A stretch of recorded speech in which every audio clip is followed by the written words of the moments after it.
আজকে এই গার্মেন্ট শিল্প, আমি শিল্প বলছি কারণ 2006-এর সম্ভবত 2006-এ দেশনেত্রী বেগম খালেদা জিয়া যখন প্রধানমন্ত্রী ছিলেন, উনি শ্রম আইন সংশোধন করেছিলেন।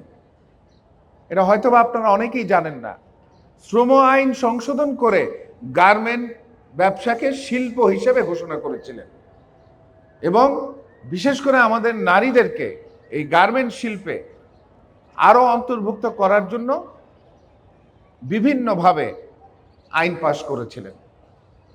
দেশনেত্রী বেগম খালেদা জিয়া জীবনের শুরু থেকেই শহীদ রাষ্ট্রপতি জিয়া রহমানের সহধর্মিণী হিসেবে তার দায়িত্ব পালন করতে হয়েছে।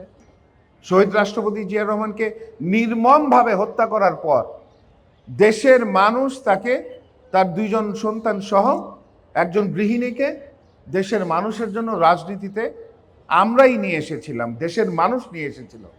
এবং তখন থেকে দেশনেত্রী বেগম খালেদা জিয়া বারে বার দেশের মানুষের স্বার্থে, দেশের স্বার্থে, দেশের স্বাধীনতা সার্বভৌমত্বের স্বার্থকে সবসময় অগ্রাধিকার দিয়ে তার নিজের জীবন, তার যে 2 সন্তান তাদের জীবন ঝুঁকিতে ফেলে সবসময় মানুষের পক্ষ নিয়েছেন। এবং সেটার ফলশ্রুতিতে পরবর্তী সময় আপনাদের মনে থাকার কথা আছে, দেশনেত্রী বেগম খালেদা জিয়া দেশের মানুষকে তার স্বজন হিসাবে আখ্যায়িত করেছিলেন। মনে আছে আপনাদের সেই কথা? টিভিতে আমরা দেখেছিলাম সেই কথা। এবং দেশের মানুষের জন্য উনি অনেক, তাকে প্রলোভন দেখানো হয়েছিল, তাকে লোভ দেখানো হয়েছিল যে আপনি বিদেশে চলে যান, চিকিৎসা নিতে পারেন।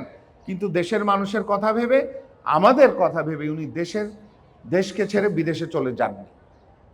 উনি সব সময় দেশের মানুষের ভবিষ্যতের কথা চিন্তা করেছেন।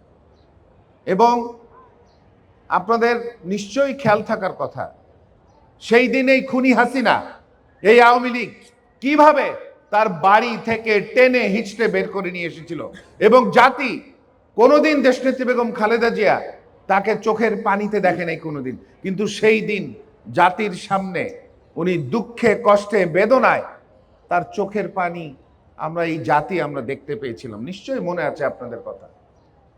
আমরা দেখেছি দেশনেত্রী বেগম খালেদা জিয়াকে মিথ্যা একটি ভুয়া মামলায়, এই খুনি হাসিনা, এই আওয়ামী লীগ, এই ফ্যাসিবাদ, তাকে মিথ্যা সাজানো মামলায় জেল দিয়ে তাকে 2 বছর বিনা চিকিৎসায় তাকে বন্দি করে রাখা হয়েছিল। এবং সেই সময় উনি অসুস্থ হওয়া শুরু করেন এবং তাকে কোনো সুচিকিৎসা দেয়া হয়নি। এবং পরবর্তী সময় যখন উনি বেশি বেশি অসুস্থ হওয়া শুরু করলেন, আপনাদের মনে থাকার কথা, করোনার সময়, করোনার রোগে যখন আক্রান্ত হওয়া শুরু করলো বাংলাদেশের মানুষ, তাকে মুক্তি দেয়, কিন্তু জেল থেকে মুক্তি দিয়ে তাকে গৃহবন্দী করে রাখা হয় 2 বছর। এবং ওই 2 বছর বেগম খালেদা জিয়ার বড় ভাই, তার আত্মীয় স্বজন আকুতি মিনতি করেও এই খুনি হাসিনার মন গলাতে পারে নাই, তাকে বিদেশে নিয়ে চিকিৎসা করার ব্যবস্থা করতে পারেনি।